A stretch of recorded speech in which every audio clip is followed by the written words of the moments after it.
मैं अल्लाह ताला को हाजिर नाजिर जानकर कहता हूं कि मैं खिलाफत अहमदिया पर ईमान रखता हूं और मैं खिलाफत अहमदिया को क़यामत तक जारी रखने के लिए पूरी कोशिश करूंगा और इस्लाम की तबलीग को दुनिया के किनारों तक पहुंचाने के लिए इंतहाई कोशिश करता रहूंगा. These were the words of Hadhrat Mirza Tahir Ahmad as he took an oath that would forever transform his life. He was no longer as other men. He was a man of God. It was the 18th day of December in the year 1928. The day brought news of the first ever train from Amritsar. The mood among the locals of Qadian was festive. Many of the elders of the town had gone to Amritsar to board the train and experience the historic journey. The commencement of the train service would usher a new era for the movement, as more people could now visit Qadian. This town was once home to Hadhrat Mirza Ghulam Ahmad, peace be upon him, who claimed to be the promised Messiah. His son and the second successor of his movement, Hadhrat Mirza Tahir Ahmad, was now leading his cause. The day also brought further good news for Hadhrat Mirza Tahir Ahmad and his wife, Hazrat Maryam Siddiqa. It was the birth of their son, Tahir. His mother took every precaution to ensure his good health and upbringing. He grew up as a happy child, ready to play and take any challenge thrown at him.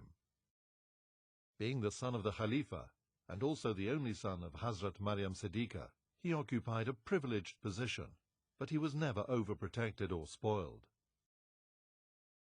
His mother wanted him to be a doctor or physician, but he was never interested in pursuing such a career. अब्बा मुझे याद है ये कहा करते थे कि मेरी वालदा की बड़ी ख्वाहिश थी कि डॉक्टर बने मेरा बेटा और गुरबा का मुफ्त इलाज करे. As a humble child, I started my life in the ordinary schools of Qadian. I was never a very brilliant student, but always I was interested in human affairs, in social works and so on and so forth. So I managed to scrape through in my school education. At the young age of 16, he had to bear a poignant loss. His mother died in 1944 when he was appearing in his matriculation examination. During that period, his mother died. Despite his grief at this difficult time in his life, he continued with his studies. He developed an interest not only in classical Urdu writers, but also Shakespeare, Charles Dickens, Conan Doyle, and other English writers. He started writing poetry. He also developed a deep interest in the study of the Holy Quran and started to memorize it, but soon realized that he was more interested in the meaning of the words. He took studying the Quran intently. He discovered his father's library and started reading books on Darwin's theory of evolution. Although he never had doubts about Islam or the existence of God, he started investigating the possibility of the existence of God on a logical basis. I have myself researched into this issue because right from my childhood it has been bothering me in so many ways. And because the religion I believe in is a religion of which I am completely convinced.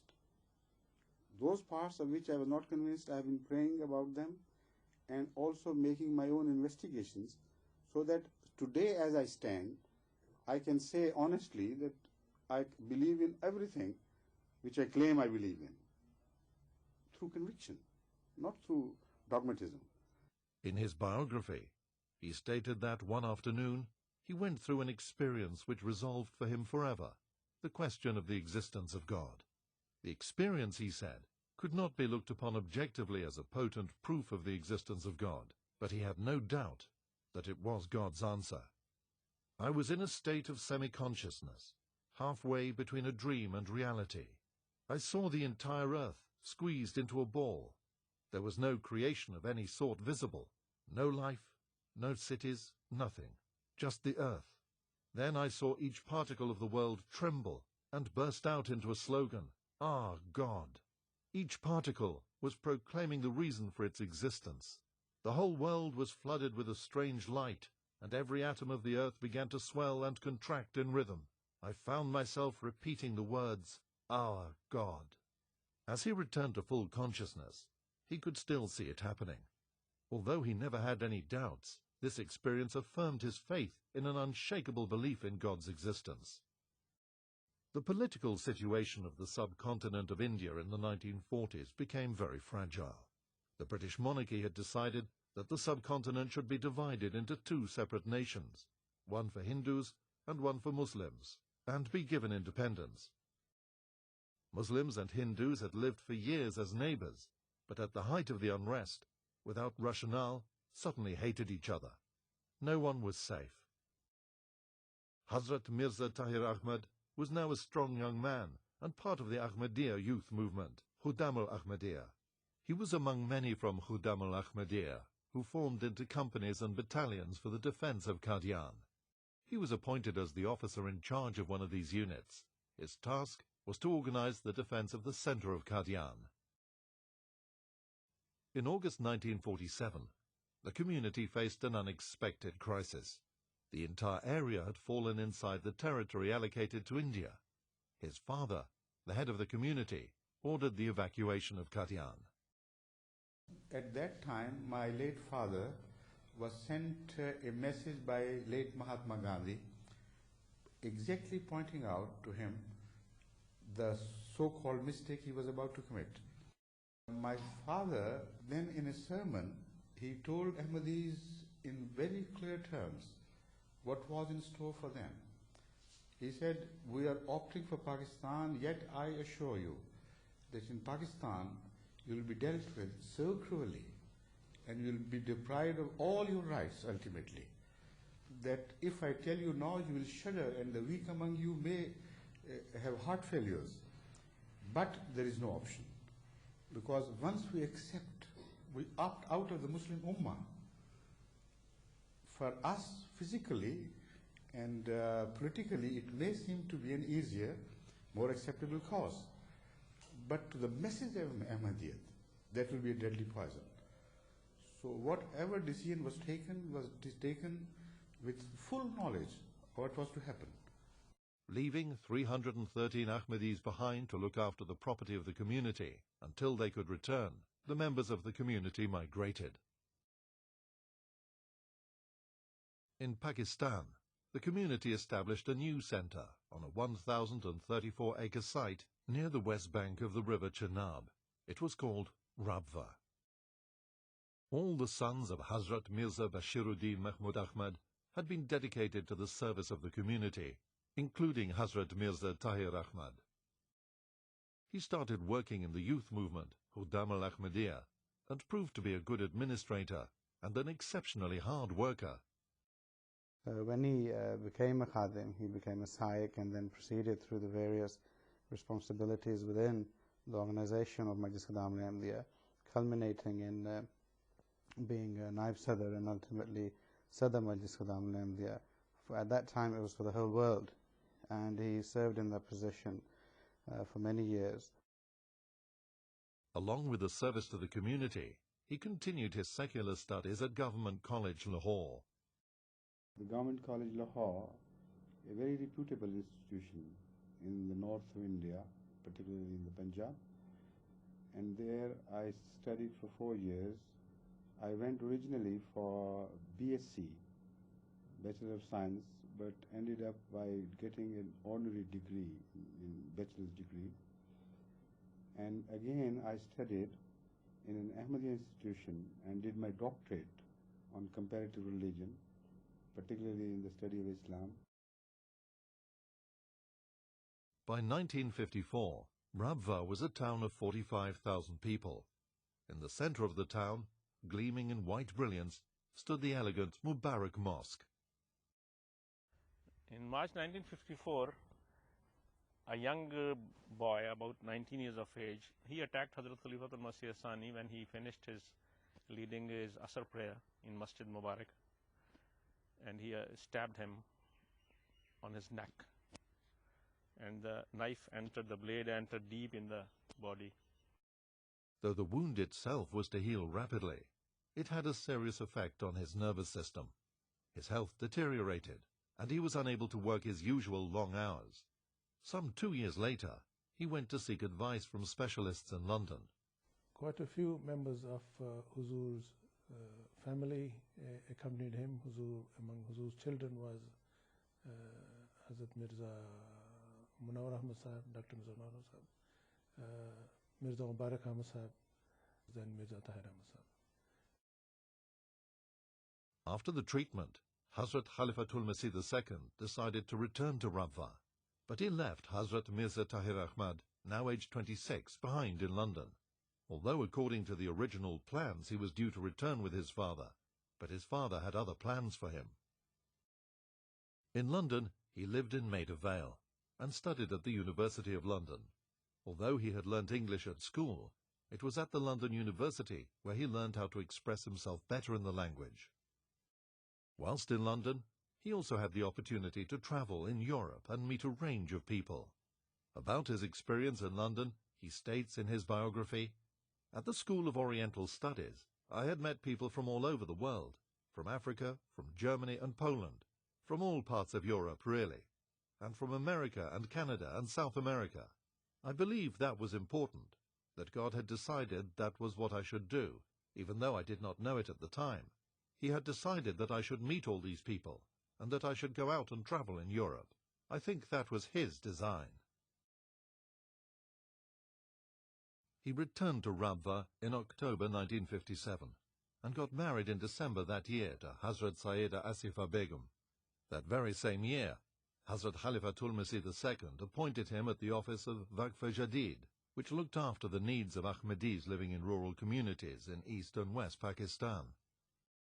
His new post in the Waqf-e-Jadid put him in direct contact with the small farmers, villagers and shopkeepers, who were one of the great strengths of the community. He was always very caring for the poor and the needy, and this was also apparent in his personal life.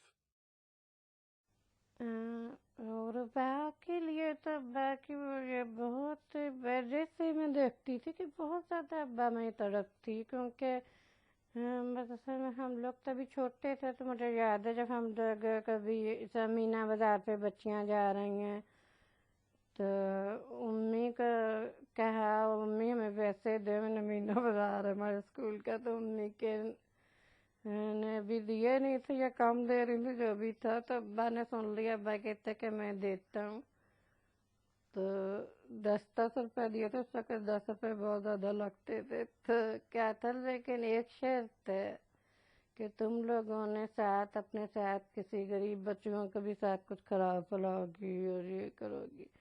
तो शुरू से इतना मतलब ये था कि हर चीज़ में तुम लोगों ने उनका हिस्सा रखना है और मोहब्बत करनी है उनसे।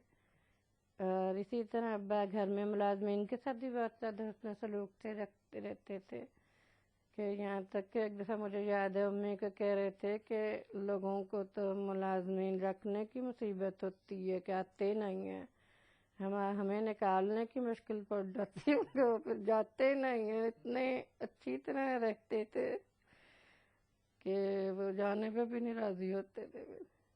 There was a special bond between him and people. I don't understand how and why, but it was a special bond. Whoever used to be with him once, he used to get hooked to him. Wherever he worked very hard. And he always worked and showed his example, but he used to work in the land as he is a peasant. So to show them that he can do whatever he asks them to do, he can do himself also. So he was a great leader and very active and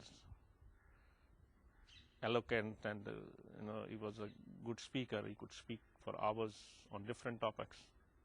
Later he started question answer also with non-Ahmadis. खलीफा सालिस भी जब लोग आया करते थे, गैर जमात मौलवी वगैरह भी आते थे, तो हज़रत खलीफा सालिस ज़्यादातर अब्बा के कोई कहते थे कि आप इनसे मजलिस करेंगे. He led a very disciplined life, serving the cause of the community. He used to start his day very early in the morning and was at his office well before anyone else. अब्बा का एक तो मैं आपको बताऊं कि ये तो एक तरीका था ना, सुबह नमाज के बाद तहज्जुद और नमाज के बाद अब्बा तलावत करते थे. ये तो मुझे जब से मैंने होश संभाला ये मैंने देखा. उसके बाद फिर अब्बा थोड़ी देर के लिए सोते ज़रूर थे. फिर अब्बा चले जाते थे अपने वक्फ़े जदीद के दफ्तर. तो दोपहर को आते थे 2:30 साढ़े 3 के दरमियान. और उस वक़्त उनके मुलाजमीन भी अपने क्वार्टरों में जा चुके होते थे. कभी अब्बा ने किसी को नहीं कहा कि मुझे खाना निकाल के दो या गरम करके दो. खाना पड़ा होता था और खुद ही निकाल के बैठ जाते थे. हम लोग तो बच्चे थे तो मुझे याद है कि ऊपर के सब मेज़ों पे भी चढ़ के बैठ जाते थे. अब्बा के साथ बातें, बेतकल्फ़ी बात थी तो इसलिए सारी बातें करते रहते थे, सवाल जवाब. और अब्बा बड़ी खुशी खुशी से हर बात का जवाब भी दे रहे हैं और साथ साथ खाना भी खा रहे हैं. इतना मोहब्बत का सलूक बंधा हुआ था कि अब्बा की नाराज़गी सबसे बड़ी सज़ा लगती थी. इसलिए ये होता था कि अगर जहाँ ये देखते थे कि अब्बा को किसी बात से तकलीफ़ हो रही है तो हमारे लिए सख्त तकलीफ़ तो शर्म वाली बात बन जाती थी. तरबियत का मुझे जो सबसे अब्बा का अंदाज़ा अच्छा लगा कि बच्चों से या किसी से भी ऐसी मोहब्बत का सलूक बांध लेते थे कि उसकी वजह से इंसान बहुत सी बातों से बच जाता है. It is one of the ironies of history that the Ahmadiyya movement, which was instrumental in the creation of Pakistan, was persecuted by the so-called religious scholars or ulema, who had been so violently opposed to its creation. The persecution was politically inspired to divert the attention of the population from real problems that the country was facing. 1953 saw some of the worst rioting against Ahmadi Muslims and the community. There was a generalized riot in the Punjab. It was supported by the Punjab government, quietly, not officially. So it became out of control, went out of control, and ultimately the first martial law was imposed because of this. This wave of persecution continued for nearly 20 years, both at institutional and grassroots level. What you observe today in Pakistan is not just a public wrath turned against Ahmadis. Yeah. It is the government legal persecution. It's the state persecution. Yes. In 1965, Hadhrat Khalifatul Masih II passed away. Hadhrat Mirza Tahir Ahmad, the son of Khalifatul Masih II and the elder brother of Hadhrat Mirza Tahir Ahmad, was chosen as the third Khalifa. The problems for the community continued in Pakistan. Hadhrat Mirza Tahir Ahmad worked under the guidance of the third Khalifa to deal with the problems the community was facing. In 1974, legislation was proposed in the National Assembly of Pakistan, declaring that Ahmadis were not Muslims. Hadhrat Khalifatul Masih III led a 5-man delegation to the National Assembly, which discussed the proposed legislation. Hadhrat Mirza Tahir Ahmad was the youngest member of the delegation, a compliment to his knowledge, sagacity and familiarity with the history and traditions of the community. In 1974, Pakistan's National Assembly declared that Ahmadis were not Muslims. In 1974, Bhutto committed the mistake of interfering with a religious process for which he was not politically entitled. You see? Yeah. And that opened the Pandora's box. After that, nobody could be able to close it. Hadhrat Mirza Tahir Ahmad continued to serve the community with great zeal. From 1979 to 1982, he served as the president of Majlis-e Ansarullah. He also served as director of Fazle-Omar Foundation and patron of the International Ahmadiyya Association of Architects and Engineers. His life took a dramatic turn in 1982. On the 8th of June that year, his brother and the head of the community, Hadhrat Mirza Tahir Ahmad, Khalifatul Masih III, passed away just before midnight. वो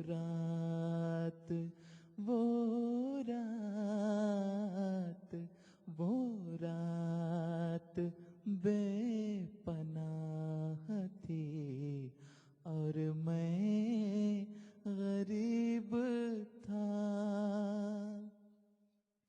Nearly 100,000 members gathered at the headquarters in Rabwa.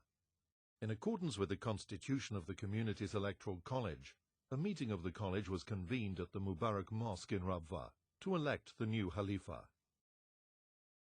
Under divine guidance, the electoral college elected Hadhrat Mirza Tahir Ahmad as the fourth Khalifa. Overwhelmed with emotion, he first took the oath and then the covenant of allegiance. मैं आज ताहिर के हाथ पर बैठ करके सिलसिला-ए अहमदिया में दाखिल होता हूँ. Right from the outset of his Khilafat, he served the destitute and the weak. The very first project he launched was the construction of suitable houses for the needy people in Rabwa. A neighborhood in the city was established under this scheme. It was called Buyutul Hamd. Only 1.5 months after becoming Khalifa, Hadhrat Mirza Tahir Ahmad, Khalifatul Masih IV, traveled to Norway, Sweden, Denmark, Switzerland, Holland, Spain, the UK and Australia.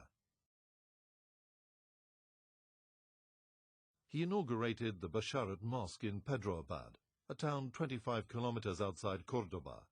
This was the first mosque to be built in Spain in over 750 years. सबसे पहले इस मौके पर मुझे एक याद सता रही है. उस वजूद की याद जो आज हम में नहीं, जो सबसे ज्यादा इस बात का हकदार था. आज ये जुमा पढ़ाता और आज इस तकरीब का आगाज करता कि वो बेकरार दुआएं जिनकी कबूलियत का फल हम आज खाने लगे.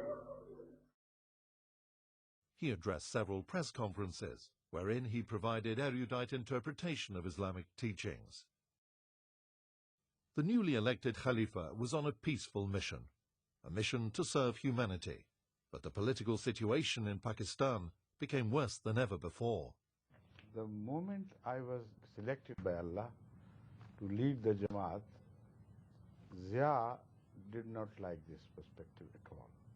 The regime of Zia wanted some political philosophy to support their regime politically and to give them a reason, a justification for remaining in power.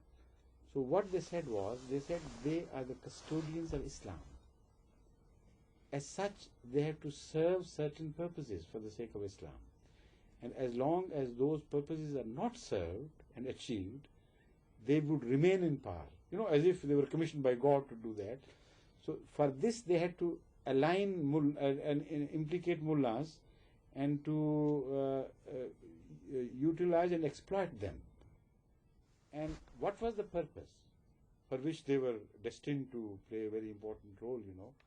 The purpose was to destroy the foremost enemy of Islam, that is Ahmadiyya community. It was during Zia's time the persecution against the Ahmadiyya community peaked. Their shops were pillaged and set on fire, and mobs rioted outside their mosques. The discrimination practiced by the Bhutto government was stepped up. तुम मुसीबतें हम पर इसलिए डाल रहे हो कि हम अपने खुदा से दूर हट जाएं, लेकिन तुम्हारी आयत करदा मुसीबतें हमें और ज्यादा खुदा के करीब कर देती. हम अपने रब की तरफ और तेजी के साथ लौट जाते हैं. Hazrat Khalifatul Masih IV urged restraint on his followers. Do not respond to these provocations. He denounced in sermon after sermon the injustices that Zia was inflicting. God would punish him if he continued in his evil ways. God's wrath would be terrible. Hazrat Khalifatul Masih warned him again and again, but the general paid no attention to the warnings and continued to plot schemes in order to destroy the community. You know, when I suspected that something is cooking against Ahmadiyya between the mullah and the then dictator of Pakistan, Ziaul Haq, instead of running away, I went straight to Islamabad and camped there for 7 days. He had many friends among the diplomatic community. Some he met at their offices, and some privately. From the meetings, he gathered something was going to happen, but no one seemed to know exactly what. Until the Deputy Commissioner of Islamabad sent me a very urgent message. This Deputy Commissioner said, my earnest advice to you is, for God's sake, return immediately to Rabwa, or it will be too late. Hadhrat Khalifatul Masih IV immediately returned to Rabwa. On the 26th of April 1984, Ordinance 20 was introduced under martial law by General Zia-ul-Haq. The ordinance was designed to prohibit Ahmadis from practicing their faith. I immediately called a meeting of all the Ahmadi elders, whoever were available at the time, to reach Rabwa immediately. I stated before them the facts, the consequences of this ordinance. I told them that according to this ordinance, if I remain in Pakistan and declare myself to be a Muslim, immediately they would arrest me and put me behind the bar. So how can I remain a Khalifa of Jamaatul Ahmadiyya, Khalifatul Masih, and operative at the same time?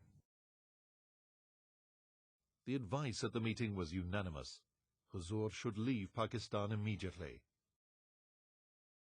At that time, Usman Chu, a missionary of the community who had no idea of what was being planned, saw a dream. मैंने 27 अप्रैल 1986 की सुबह का वक्त ख्वाब मैं ये देखा कि हुजूर इस्लामाबाद जाने वाले हैं और एक मिनी पास में जाएंगे जिसके इर्द गिर्द हुजूर के पहरेदार मौजूद हैं और जो सब के सब आसमानी रंग की यूनिफॉर्म पहनती हैं और इन पहरेदारों के इर्द गिर्द सरकारी पुलिस हैं। जब मैं इस पास के करीब आ गया, जब मैं इस पास के करीब गया तो मैंने हुजूर को नहीं दिखा और ये समझा कि हुजूर तो ऐब के तरीक इस्लामाबाद तशरीफ लिए गए हैं और पास के अंदर तो सिर्फ कुछ सामान मौजूद हैं। फिर मैंने उसी पास में हुजूर की अलविदा कहने के लिए बैठ गया और पहरेदारों के साथ सफ़र करने लगा। कुछ सफ़र करके उधर किया और पहरेदारों ने मुझे कुछ फाल दिया। इस ख्वाब से मैं समझता हूँ चंद बातें जो मैंने खुद खिदमत में पेश भी की थी। नंबर 1 ये है कि अल्लाह ताला जमात हुजूर हिफाजत फरमाएगा। नंबर 2 हुजूर सब के सब इनाम भी फरमाएगा और सब के सब नहायत ज़्यादा तरक्की भी देंगे इंशाअल्लाह ताला। Unbelievable. That reassured me. I knew that with the grace of Allah, it's Allah's hand. He already has told us and forewarned us. It was decided that Huzur would leave Pakistan by KLM. A messenger was sent to Karachi to do the booking instead of booking by telephone that could be tapped. It was decided that I would leave on Sunday morning by car, and then we reached at about 10:30, reached Karachi. And after eating food and just a little rest, we left for the airport because the plane, I remember, left at 12:30. Now, they told me to come late. Said there's no need for you to come early. They said exactly 5 minutes from the time of the departure of the plane, we will send our special car. Everything seemed to be all right, and the manager assured that the flight would leave in time. And the car came exactly 5 minutes before 12:30, and it was sent back.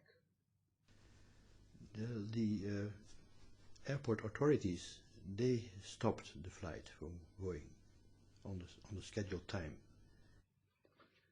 The order that our head of the Ahmadiyya community is not permitted to leave the country from any borders was signed by Zia himself. Ziaul Haq lived most of his time during the time of Hadhrat Khalifatul Masih IV, the third caliph.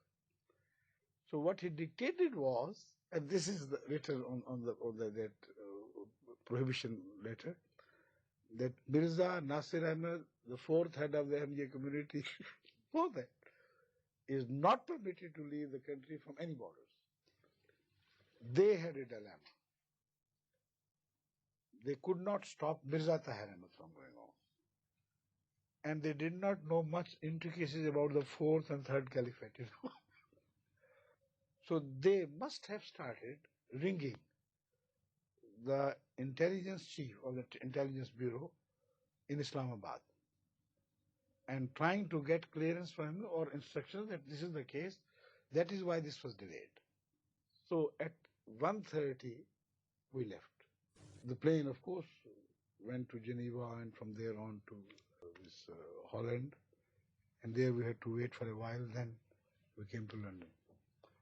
Around midday, Huzur arrived at Heathrow Airport, and by the grace of Allah, we had made all the arrangements, no problem, no difficulty, and the staff of the KLM on which the airline on which Huzur travelled, they were also available to receive Huzur. Once in London, Hazrat Khalifatul Masih could carry on his duties as the Khalifa. He, however, had to establish London as the new headquarters of the community. He had a knack of making everybody feel extremely special. You know, whatever he wanted someone to do, he made them feel that they were capable of doing whatever that was. He would find out what type of worker is he, and he would accordingly allot him the tasks. And he was very clear in his mind. He wanted the job to be done to the exact manner what he wanted to, and when that work is done, then he will praise him like anything. और हौसला अफजाई की तो इंतहा थी. छोटा सा किसी ने काम किया तो उस पे इस तरह दाद देते थे कि आदमी शर्मिंदा होता था कि ये तो मैंने तो कुछ भी नहीं किया, और उसके नतीजे में फिर इंसान को एक और ताकत मिलती थी. मैं समझता हूँ कि असल में खलीफतुल मसीह की दुआ और रूहानी तवज्जो और हौसला अफजाई के नतीजे में एक ताकत मिलती थी, और वो जो उसने छोटा सा काम किया उससे कई गुना कर जाता था अगली दफा. उस पे जब हौसला अफजाई उसे मिलती थी और दुआ और तवज्जो और शफकत, तो उससे फिर और आगे बढ़ता था. And I think people just couldn't do enough. They were trying their best to fulfill whatever was the need of the moment. Hazrat Mirza Tahir Ahmad was a visionary. He foresaw the progress of the community and the need for workers in every sphere of life in the coming decades. You know, this Waqf-e-Nau scheme, he started on 3rd April 1987, and I'm surprised because in 1984 he left Pakistan in very difficult conditions. You know, there was law against us, so he had to leave Pakistan. But within 3 years, he realized that Jamaat is now going to expand in much bigger scope. So for that, he instructed Jamaat's parents that they should offer their children even before the birth, and then train them accordingly so they become good वाक़फ़ीन ज़िंदगी. हर मुल्क से जब वक्फ होंगे बच्चे तो उस मुल्क की ज़बान को भी समझते होंगे, उस मुल्क मिजाज को भी समझते होंगे. जब उस मुल्क में ये बच्चे वक्फ करके बड़े होंगे और काम करना शुरू करेंगे तो ये बहुत अच्छा काम कर सकते हैं. और ये बजाय इसके कि एक जगह से वक्फ होकर निकलें, یہ ساری دنیا میں تنظیم کی طور پر اس طرح پھیل جائے. Once the new setup in London was established, Hadhrat Khalifatul Masih IV was able to lead the community freely.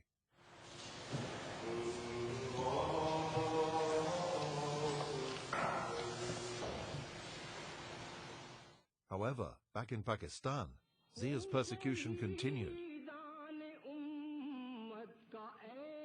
Huzur's warnings grew stronger and stronger. Night after night, month after month, he prayed to God for help for his beleaguered people. He warned Zia in his sermon on the 3rd of June 1988. اور پاکستان کے بدنصیب سربراہ نے جو پہلے dictator کے طور پر ظاہر ہوئے، پھر اس کے بعد صدر کا چولہ پہنا، وہ اس وقت حضرت مسیح موعود علیہ السلام کی تکذیب کے سب سے بڑے علمبردار ہیں، اور ان کے تمام ماننے والوں کو بھی، اور ان کو بھی جو تکذیب میں پیش ہیں اور حکومت پاکستان سے تعلق رکھتے ہیں، اور ان کو بھی جو تکذیب میں پیش ہیں اور علماء کے طبقے سے تعلق رکھتے ہیں، ان کو بھی جو تکذیب میں پیش ہیں اور عدلیہ سے تعلق رکھتے ہیں، ان کو بھی جو تکذیب میں پیش ہیں اور سیاست سے تعلق رکھتے ہیں، ان کو بھی جو تکذیب میں پیش ہیں اور عوام سے تعلق رکھتے ہیں، لیکن کچھ گروہوں کے سربراہ ہیں، ان سب کو میں مخاطب کر کے تمام جماعت احمدیہ کی طرف سے مباہلے کا چیلنج دیتا ہوں. اگر تم مباہلے کے لیے تیار ہو تو میں جماعت احمدیہ کی سربراہی میں اعلان کرتا ہوں کہ لعنت اللہ علی الکاذبین، تم بھی اپنے چیلوں چانٹوں کو اکٹھا کرو، اپنے بڑوں اور چھوٹوں کو بلاؤ، اپنی عورتوں اور بچوں کو بلاؤ، اور یہ اعلان جماعت احمدیہ کے مد مقابل کرنے کے لیے. The challenge of Mubaila had been issued, but despite the warnings, Zia did not mend his ways.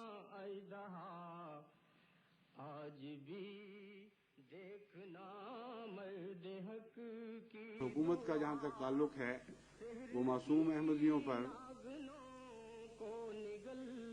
قانونی حربے استعمال کر کے طرح طرح کے ستم ڈھا رہی ہے. اور آپ کو یاد ہوگا کہ میں نے آغاز ہی میں حکومت کو یہ متنبہ کیا تھا کہ آپ اگر اپنی شان کے خلاف بھی سمجھتے ہوں چیلنج کو قبول کرنا، اگر آپ زیادتیوں سے باز نہ آئے اور ظلم و ستم کی یہ راہ نہ چھوڑی تو جہاں تک میں سمجھتا ہوں خدا کی تقدیر اسے مباہلے کے چیلنج قبول کرنے کے مترادف بنائے گی اور آپ سزا سے بچ نہیں سکیں گے. Hadhrat Khalifatul Masih IV saw a dream which contained a message from God. I saw in a dream that I was translating a portion of Hadhrat Masih Maud, the founder of the Ahmadiyya community's writings. The history repeats itself, but not the way you think it repeats. It repeats itself in a different way. And when I said this, there were some Englishmen sitting around me, and they said that you are not making the correct translation. The history repeats itself, as we understand, is a different concept.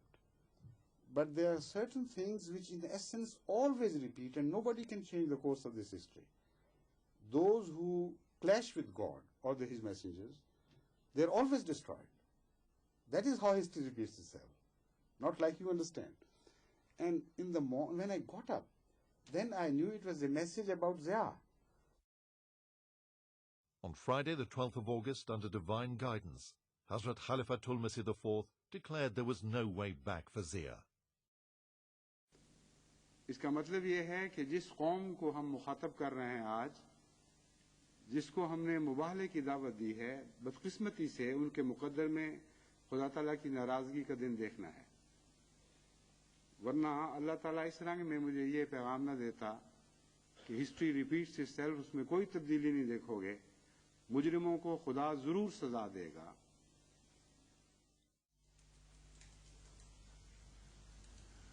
جماعت احمدیہ تو خدا تعالیٰ کے فضل سے ایک والی رکھتی ہے، ایک ولی رکھتی ہے.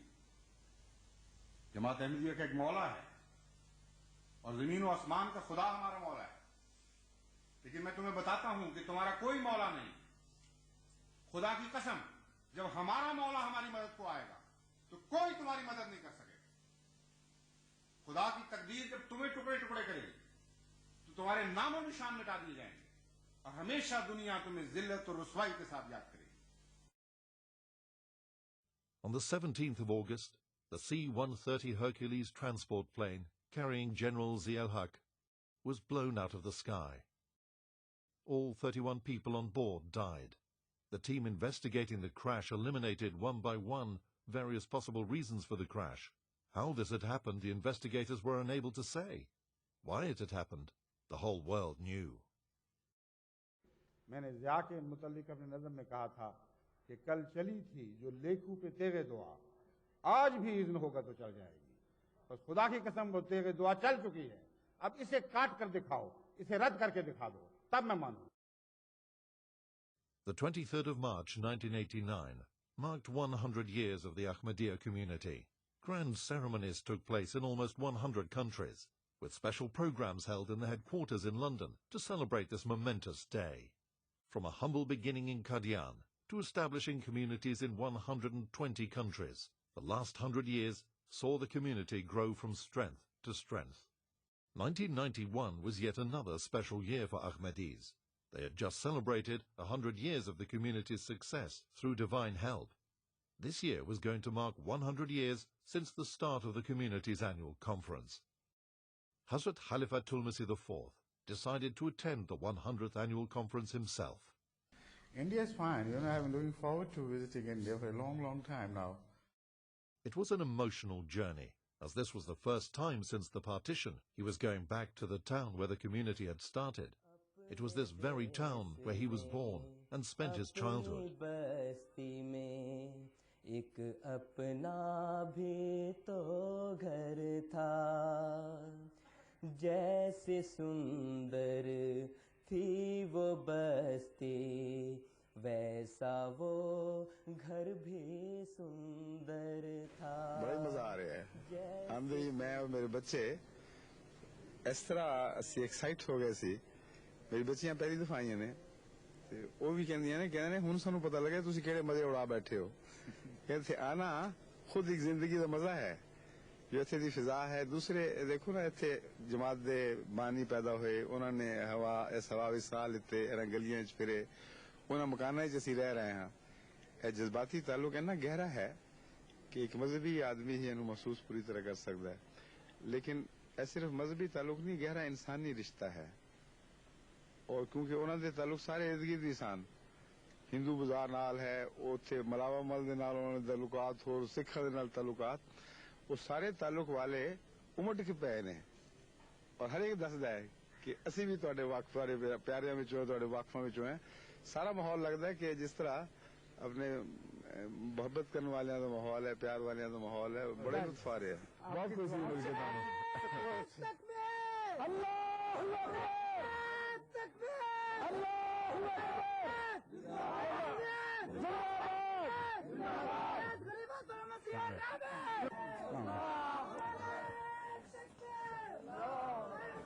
کانفرنس ساڈے واسطے بہت زیادہ اہمیت رکھتی ہے اس لحاظ نال کہ 100 سال دے وچ ایک دفعہ ہی آنا ہے نا 100 سال کا جلسہ.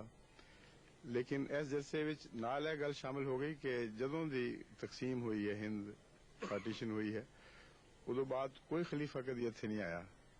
اور پہلی دفعہ اللہ تعالیٰ نے منو ہمت دیتی، فیصلہ کرن دی توفیق عطا فرمائی.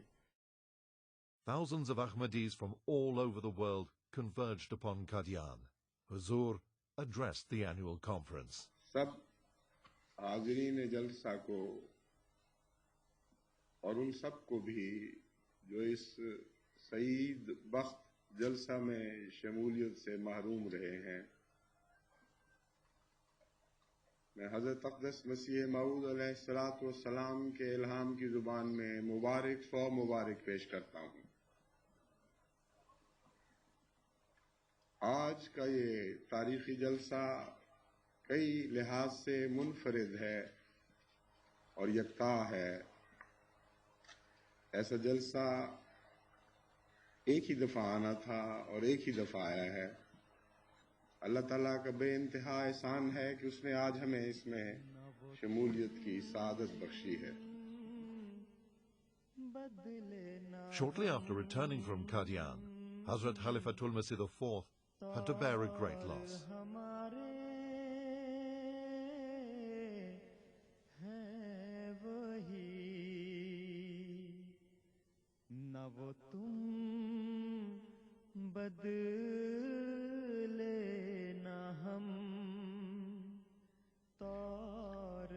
آج جمعے کا مبارک دن ہے، 29 رمضان ہے، الوداعی جمعہ کہلاتا ہے، جمعۃ الوداع. اس جمعے کے آغاز ہی میں، یعنی جب سورج ڈھل گیا جمعرات کا اور اسلامی نقطۂ نگاہ سے جمعے کی رات شروع ہو گئی، اور جب انگریزی نقطۂ نگاہ سے بھی رات کے 12 بجے اور 1-2 منٹ اوپر ہوئے، اس وقت میری بیوی کو اپنے رب کا بلاوا آ گیا. فاصلے بڑھ گئے پر قرب تو سارے ہیں وہی، نہ وہ تم بدلے نہ ہم تار ہمارے ہیں وہی. Hazur at that time was, of course for him it was a very emotional moment, naturally for anyone in that situation. But the fortitude that he bore and how he bore this loss, both for his sake and for the sake of his family, it was quite, it was more emotionally rendering, I think, for the community at that time, because he was very stoic in the face of this loss, and he bore it with great fortitude. And it was during, I think, again, it was visible to see at the Namaz-e-Janaza prayers of Hazrat Sayyidah Asra Begum Sahiba. یہ تیرے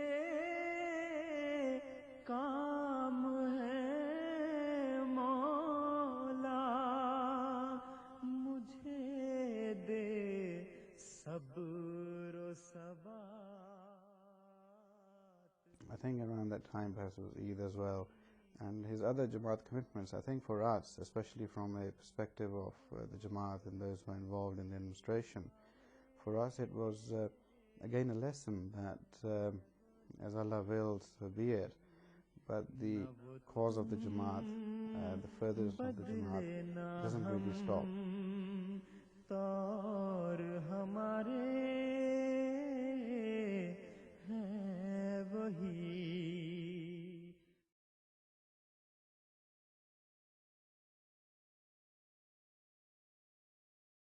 The 24th of March 1989 was a special day. It was the first Friday after the centenary of the community, and Hadhrat Khalifatul Masih IV delivered his sermon. آج جو آپ میرے ساتھ خطبہ جمعہ پڑھ رہے ہیں، خطبہ سن رہے ہیں یا جمعہ پڑھ رہے ہیں، آپ کو میں یہ اطلاع، خوشکن اطلاع بھی دیتا ہوں کہ اس وقت اس آواز کو موریشس کے احمدی بھی سن رہے ہیں اور جرمنی کے احمدی بھی سن رہے ہیں.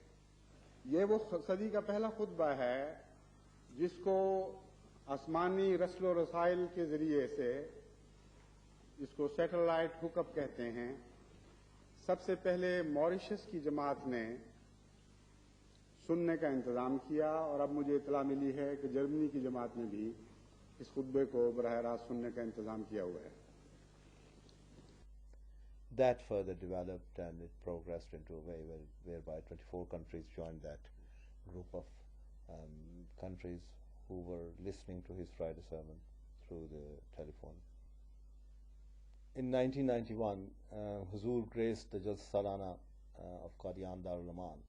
On that historic occasion, the addresses of Huzur Rahimullah were relayed throughout the globe via satellite telephone link. This laid foundations for a new form of communication, and reached a new height on the 31st of January 1992. आज का दिन अहमदियत की तारीख में एक बहुत ही मुबारक दिन है। ये जुमा जमात की दूसरी सदी की तारीख के आगाज़ में एक बहुत ही अजीम संग मील नस्ब कर रहा है और जमात को जमा होने के एक नए दौर में दाखिल कर रहा है। बनी नौ इंसान की तारीख में पहली मरतबा हज़रत मसीह मऊद अलैहिस्सलाम के इस आजिज़ ग़ुलाम और खलीफतुल मसीह को ये तौफीक मिली है कि ऐसा खुतबा दे रहा है, ऐसा जुमा पढ़ा रहा है जो एक बहुत ही ताकतवर बर्रे आज़म के एक किनारे से दूसरे किनारे तक सौती लिहाज से भी पहुंच रहा है और तस्वीरी लिहाज से भी पहुंच रहा है। Hazrat Khalifatul Masih IV's vision to lead the community to new heights manifested itself in the creation of a TV channel that would connect the community to their beloved leader. Initially, his Friday sermons were transmitted in Europe only, but on the 21st of August 1992, the transmission started spanning 4 continents. Through the blessings of this new medium, the barriers of distance were broken, and the community came together at the hand of Hazrat Khalifatul Masih IV at the annual conference in 1993. आज जो वाक़या आप देखने वाले हैं, मैंने पहले भी कहा था कि जब से ज़मीन और आसमान बने हैं, कभी किसी आंख ने ये बात नहीं देखी कि बैक वक्त दुनिया के तमाम बड़े आदमों से बकसरत ममालिक और कौमें मुख्तलिफ ज़ुबानों में एक शख्स के हाथ पर बैत कर रहे हों और वो शख्स हज़रत अब्दुल मोहम्मद मुस्तफ़ा सल्लल्लाहु अलैहि वसल्लम के एक गुलाम का अदना गुलाम हो। आज मैं आपसे अहद बैत लेता हूँ, हाथ बढ़ाइए।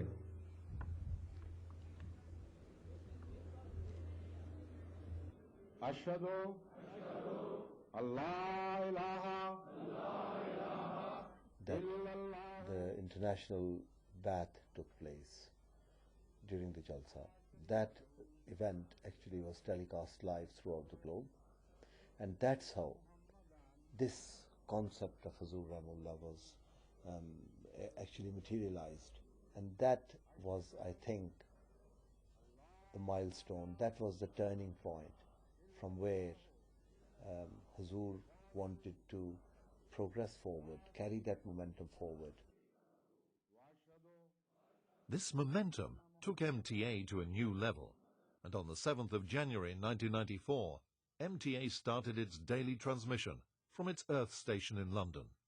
अल्हम्दुलिल्लाह कि आज वो जुमा का दिन आया जिसकी बहुत देर से दिल में तमन्ना थी और एक मुद्दत से इंतज़ार था कि आज खुदा के फजल के साथ इंटरनेशनल अहमदिया मुस्लिम टेलीविज़न का बाकायदा आगाज़ हो रहा है।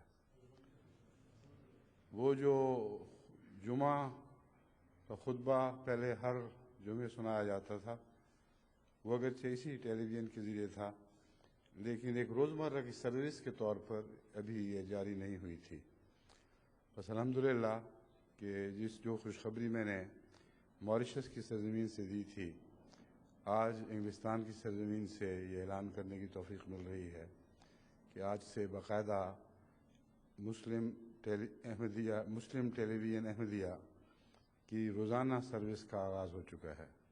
Huzur Rahimahullah, I think I could always feel that whatever we talked about, whether it was about the commercial side of the contracts, the satellite contracts, very complex satellite contracts, whether it was about the technological aspects of the television, of the broadcast industry, of the satellite transmissions, I always found that he was one step ahead. I don't know how. To even this day, I don't know. But he was. Hazrat Khalifatul Masih IV maintained a deep interest in the administration and the overall supervision of MTA. Under his guidance, the channel progressed rapidly, starting its 24-hour service across the globe on the 1st of April 1996. He personally initiated new programs and participated in countless broadcasts, ranging from lectures, sermons, question and answer sessions, to teaching the Holy Quran and homeopathy. Catering for a variety of languages for young and old, he ensured that MTA sought to provide an education and training medium unrivaled in history. He used to love children and would sit among them and tell them stories, and at the same time teach them some very important lessons in life. His charismatic personality graced the screens of millions. Suddenly the boundaries were shrunk, and his message could reach them no matter where in the world they were. یہ عجیب دور آ گیا ہے، لمحہ لمحہ کی خبر ہر جگہ پہنچ رہی ہے. جماعت احمدیہ کی عالمی برادری ایک خاندان بن گئی ہے. ایک ہاتھ پر اکٹھے ہو کر ایسے اتحاد کا نظارہ کبھی پہلے کسی نے نہیں دیکھا تھا. کیا؟ ہاں جرمنی والے کہتے ہیں ہم بھی جرمنی تو یہاں بیٹھا ہوا اکثر. ماشاءاللہ زمبابوے سے بھی سوچیں ذرا، کہاں زمبابوے کہاں یہ دنیا اللہ کے فضل سے. جاپان سے آ گیا ہے. قادیاں والے بھی بول رہے ہیں کہ نہیں ابھی تک؟ اچھا اللہ اکبر. جماعت ہائے احمدیہ عرب زندہ باد. جماعت احمدیہ اجمان و شارجہ زندہ باد. گیمبیا سے بھی ماشاءاللہ. دیکھیں کہاں کہاں سے آج عالمی رابطہ ہے، اکٹھے بیٹھے ہوئے. برادری کتنی عظیم ہے. یہ کبھی دنیا میں ایسا واقعہ ہوا ہے؟ کبھی ہوا ہے یہ واقعہ؟ مسیح موعود کی دعائیں ہیں جو عرش پر سنی گئی. محمد مصطفیٰ کا اعجاز ہے جو آج ظاہر ہو رہا ہے.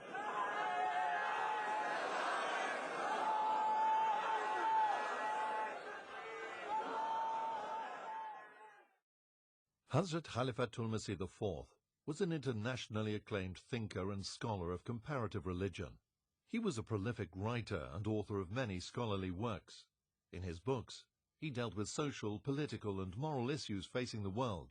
Some of his books include Murder in the Name of Allah, Gulf Crisis and the New World Order, Universal and Moral Values, Politics and World Peace, Islam's Response to Contemporary Issues, An Elementary Study of Islam, Christianity, A Journey from Facts to Fiction, Absolute Justice, Kindness and Kinship.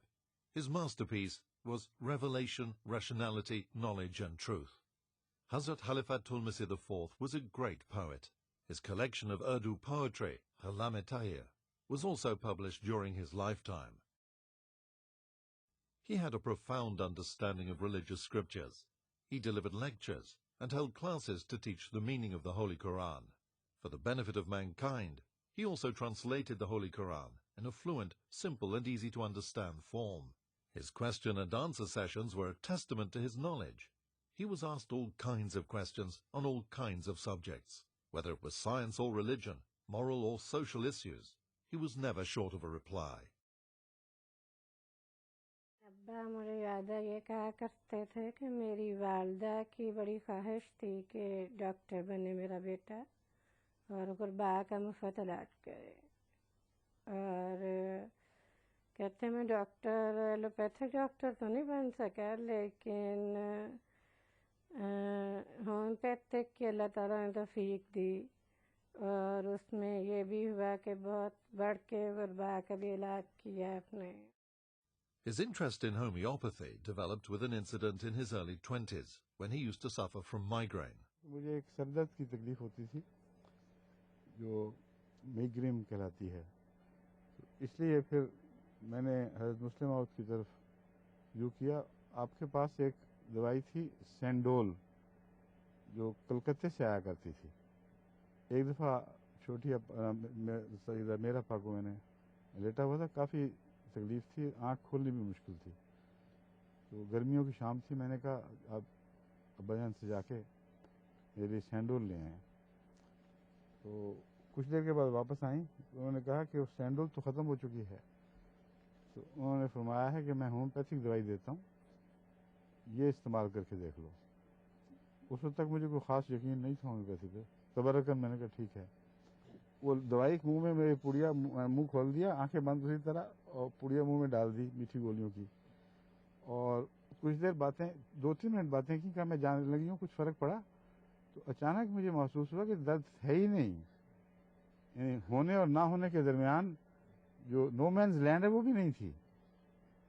تو اس سے مجھے یقین ہو گیا کہ یہ کوئی جادو tone کا نہیں ہے, نہ محض تبرک, بلکہ اس میں کچھ حقیقت ہے, کوئی خدا تعالیٰ نے نظام جاری فرمایا ہوا ہے. پھر میں نے حضرت مسلم موعود کی لائبریری سے وہاں بہت کتابیں تھیں, بڑا ذخیرہ تھا, جا کر وہاں طبیعت پوچھنے جایا کرتے تھے ہم, عام طور پر مغرب کے بعد جایا کرتے تھے.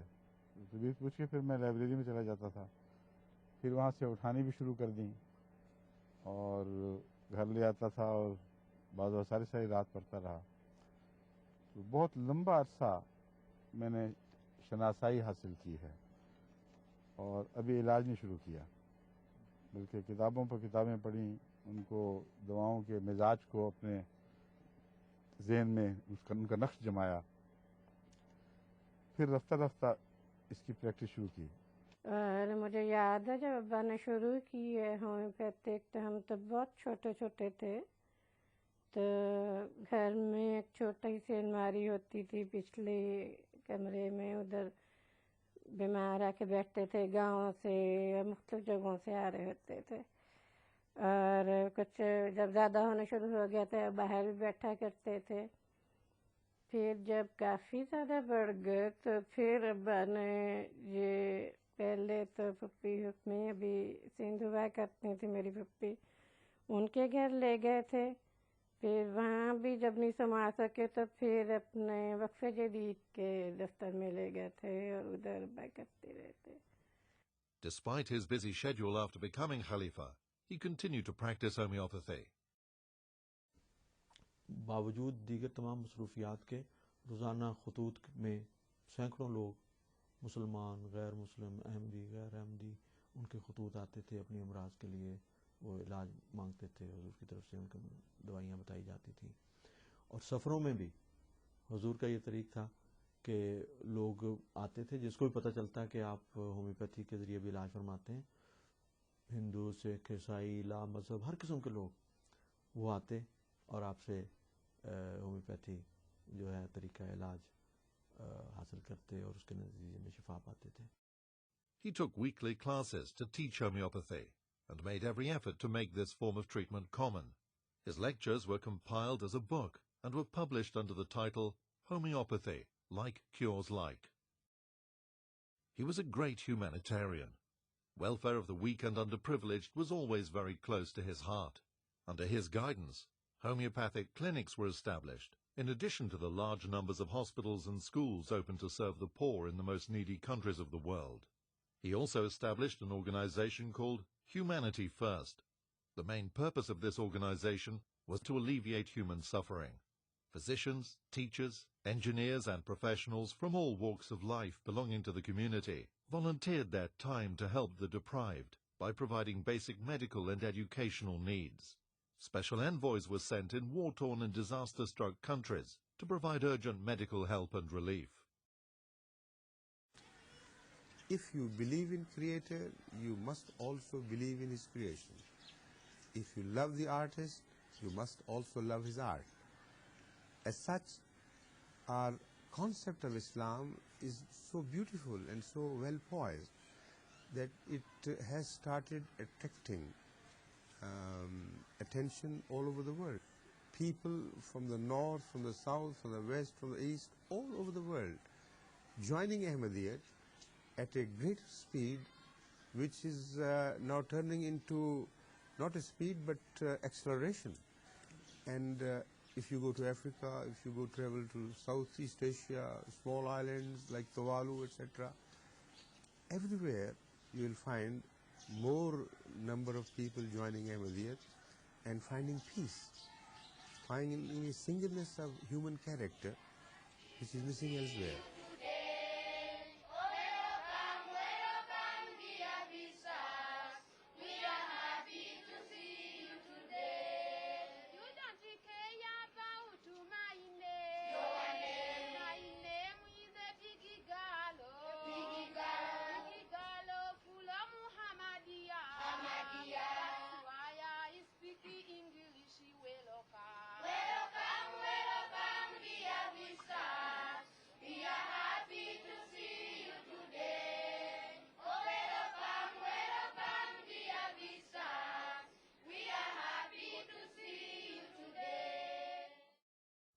The Ahmadiyya Muslim community is a truly global community.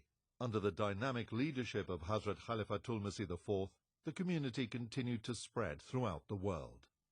Right from the beginning of his Khilafat, he regularly traveled to European countries, including Germany, Holland, Belgium, France, Switzerland, Italy, Spain, Sweden, Denmark, Norway, and Portugal.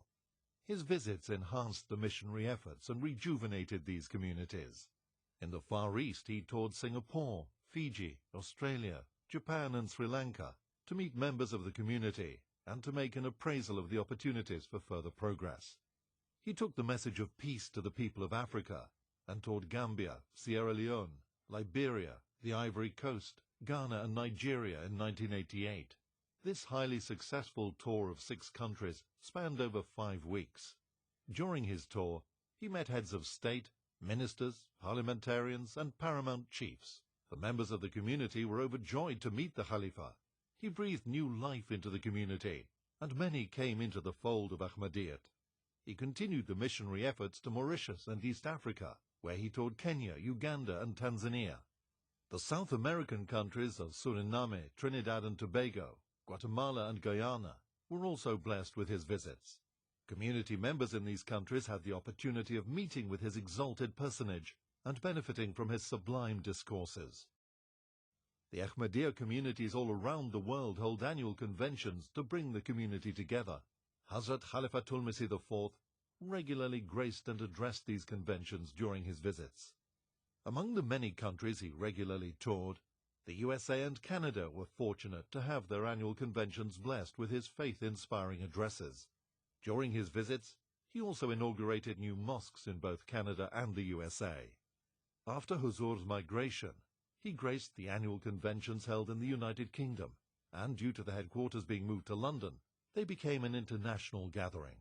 Among the other European communities, in particular, the annual conventions in Germany were frequently graced by his presence. In July 2000, Huzur visited Indonesia, the largest Muslim country in the world. During the visit, Huzur met the President of Indonesia. He also addressed the community's annual convention of Indonesia, which attracted a large crowd. All these tours by Huzur strengthened and uplifted the spirituality and created awakening among the Ahmadi masses. Through his efforts, the community grew year after year. More and more people joined the fold of Ahmadiyyat, and many new missions were established throughout the world. आपकी शख्सियत के बहुत से पहलू थे और हर पहलू ही हसीन था. आपका इल्म फजल, आपकी खुश मिजाजी, खुश अखलाकी, हमदर्दी, अल्फाज में तो उसको समेटा नहीं जा सकता. अब्बा की मोहब्बत भी और ताल्लुक भी और दोस्ती भी गुरबा से भी थी, उमरा से भी थी, बच्चों से भी थी, बड़ों से भी थी, बूढ़ों से भी थी और जाहिलों से भी थी और उनसे अनपढ़ लोगों से भी और बहुत आलम फाजिल लोगों से भी.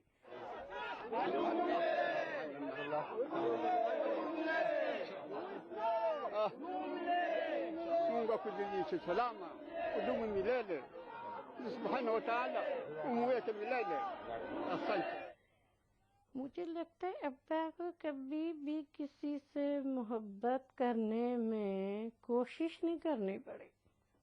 ये फितरत थी और इसका इजहार भी बहुत खुल के किया करते थे. तो इसलिए वो लोगों को अट्रैक्ट भी ज़्यादा करता था, क्योंकि जो आपके दिल से उभर रही हो चीज़ वो ज़ाहिर है ज़्यादा अट्रैक्ट करती है. गैर मुल्की इसलिए वो ज़्यादा प्यार करते थे क्योंकि ये दूर से आए हैं, उनकी तरबियत करना है, हाँ जी, उनको समझाना है, इसलिए बहुत प्यार करते थे. अगर मैं समझ जाता हूँ वो मेरे साथ आज प्यार करते हैं, हालांकि सर मेरे साथ प्यार नहीं करते, पर सारा गैर मुल्की से प्यार करते हैं. Zur loved children greatly. He would even stop for them, pick them up, cuddle them, give them sweets, make them feel as if they were Huzur's own children. There was some spontaneity in him that sort of made you feel alive and cared for. and he was quite strong on what was right and what was proper, what was Islamic and what was not. And, you know, there was no duplicity in him. सबसे पहले मैंने देखा था कि झूठ से सख्त नफरत थी और वे पहचान भी जाते थे, बहुत जल्दी पहचान लेते थे कि कोई झूठ बोल रहा है. He was able to read a mind of a person like anything. It was surprising. Well, he was just a complete man in himself. I think anyone who came into contact with him just thought that he had him for that period of time, as if he was just for, his whole being was just for this one individual. And I think that was his greatest characteristic. He was so complete, that so perfect in many respects. It was his knowledge, it was his sheer enthusiasm, but also that in his personal life he was so complete as well. We mentioned his fondness for sport, his fondness for writing, and again from cooking to photography to hiking to walking to cycling. He just embodied everything that perhaps a perfect man can be, and I think that's the best memory I have of him, and something that we all perhaps can strive to, into how we can balance our lives ultimately to achieve success, and also to balance both the spiritual side and the personal side of one's life. He spent his life in the service of humanity. The very first scheme of his Khilafat was set up to provide housing for the needy, and on the 21st of February 2003, he launched Maryam Shadi Fund, which was devoted to providing financial help for the marriage of girls in the poorest areas. Just 2 months had passed after the initiation of the Maryam Shadi Fund. On the 19th of April 2003, Hadhrat Khalifatul Masih IV passed away at the age of 74. मेरे दर्द की जो दवा करे. Thousands of people came to pay their last respects. His funeral prayer was led by Hadhrat Mirza Tahir Ahmad, the 5th successor to the promised Messiah. His sacred remains were reverently committed to the earth on the 23rd of April at Islamabad, Tilford. Hadhrat Khalifatul Masih IV's leadership was characterized by vibrancy and dynamism that became the hallmark of his 21-year tenure of office. He spread the message of God. He was a fountain of knowledge. He touched the hearts of people. He was loved by young and old. He was a man of dignity, a man of peace. He was a man of God.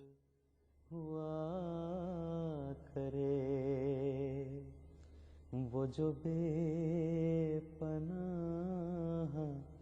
उदास हो